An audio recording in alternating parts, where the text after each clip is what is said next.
성경 말씀 보겠습니다. 성경은 사도행전 2장 22절부터 24절까지입니다. 제가 봉독하도록 하겠습니다. 이스라엘 사람들이 이 말을 들으라. 너희도 아는 바와 같이 하나님께서 나사렛 예수로 큰 권능과 기사와 표적을 너희 가운데에서 베푸사 너희 앞에서 그를 증언하셨느니라.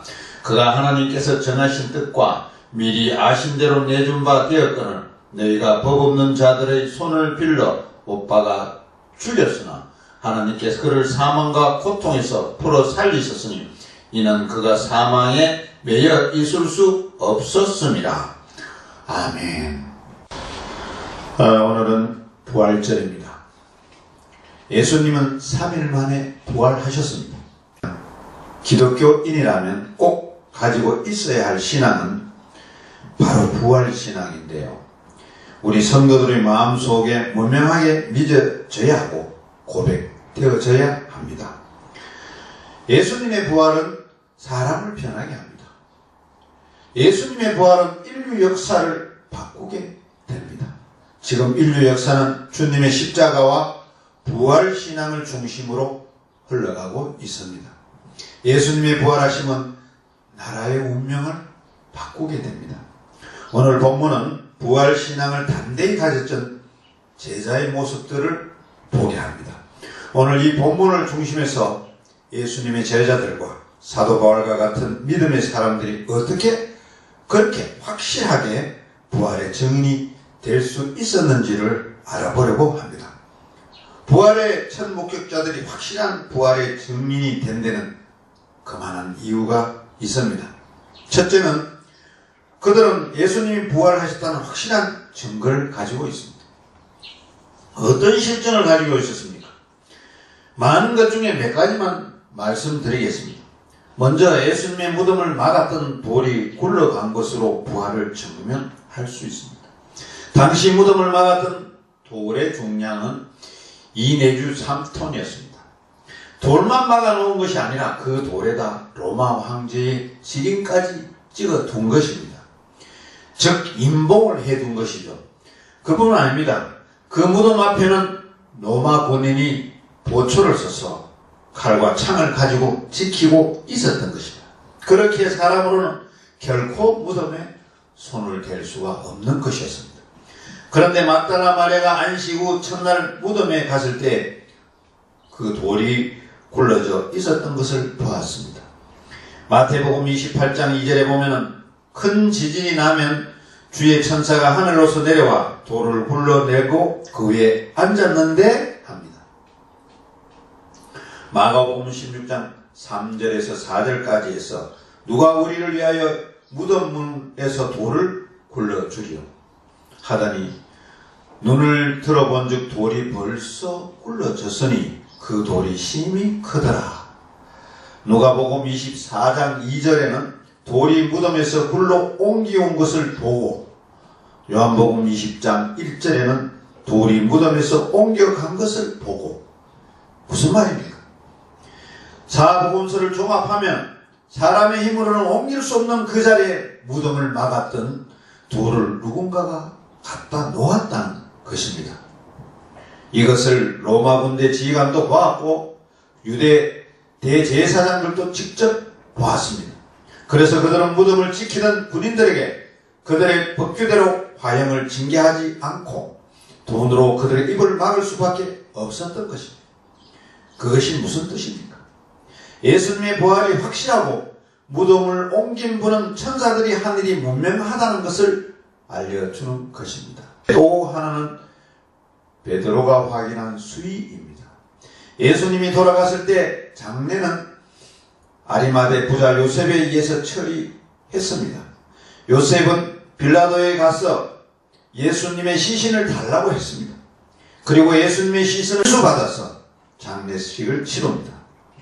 예수님의 피 묻고 찢기신 몸에 니고데모가 가져온 향유, 즉 몰약과 침략 100근을 발랐습니다. 그리고는 그 위에다 세마포로 감쌌습니다. 이렇게 향유를 붓고 세마포로 감싸놓았던 시간이 지남에 따라 시신은 마치 미라처럼 되게 되었습니다.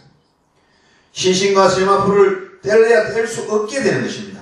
아무리 노고련한 도굴 전문가도 몸만 빼낼 수는 없었던 것입니다. 그런데 예수님이 무덤에 간 베드로는 예수님은 보지 못하고 세마포만 있는 것을 본 것입니다. 그러니 그 사실을 본 베드로와 요한은 주님의 부활하심을 믿지 않을 수가 없었던 것입니다. 더 재미있는 것은 부활의 첫 목격자는 여자라는 것입니다. 그 여자가 누구입니까? 막달라 마리아와 다른 마리아입니다. 여러분, 여자가 첫 목격자라는 것은 대단한 의미가 있는 것입니다. 당시 유대 습관으로 여자는 법적인 증인으로서 자격이 없었습니다.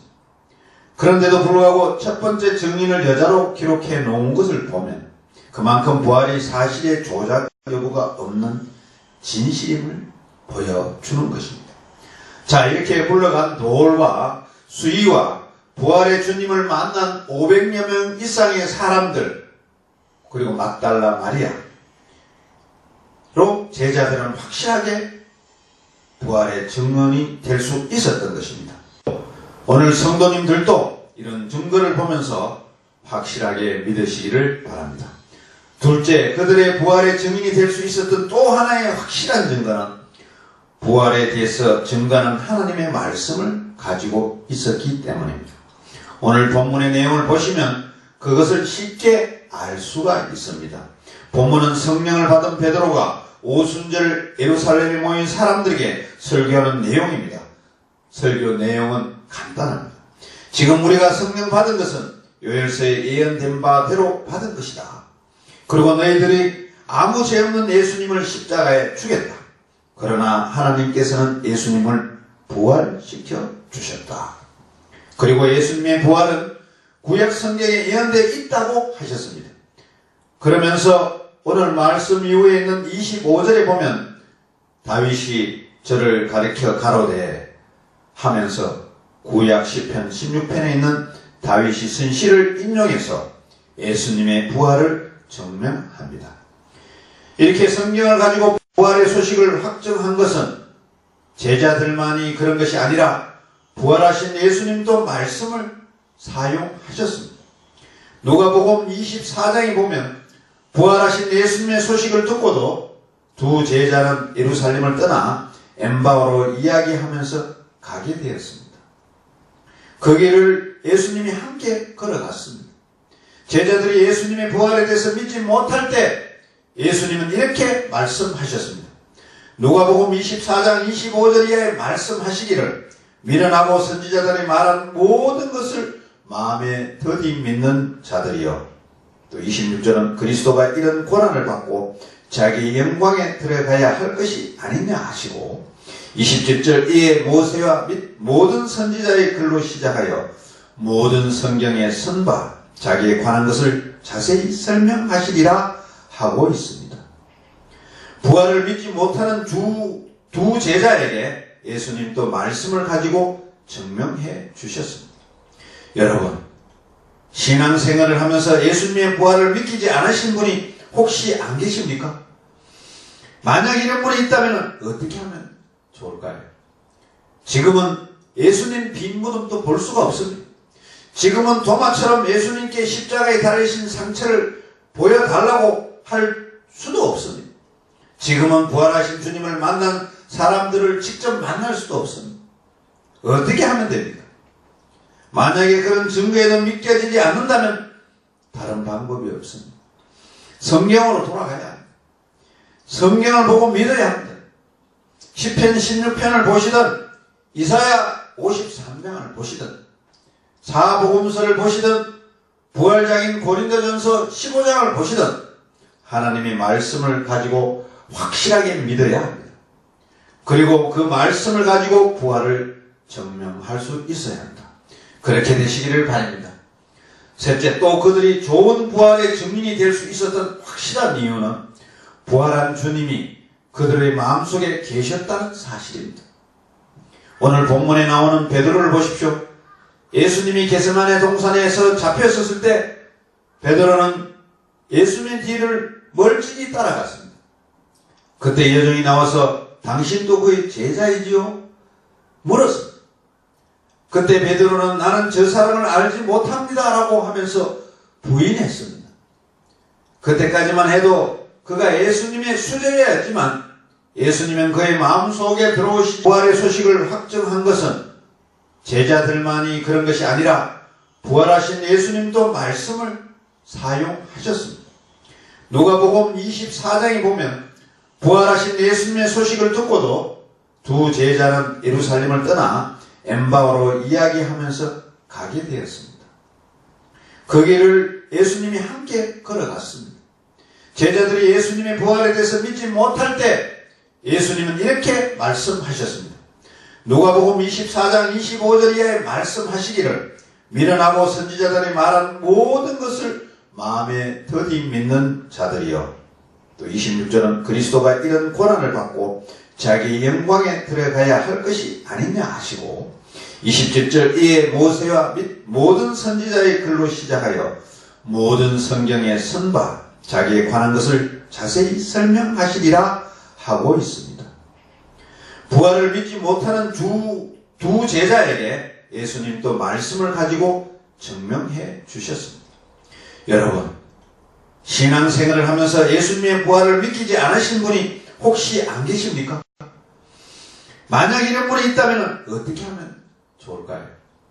지금은 예수님 빈 무덤도 볼 수가 없습니다.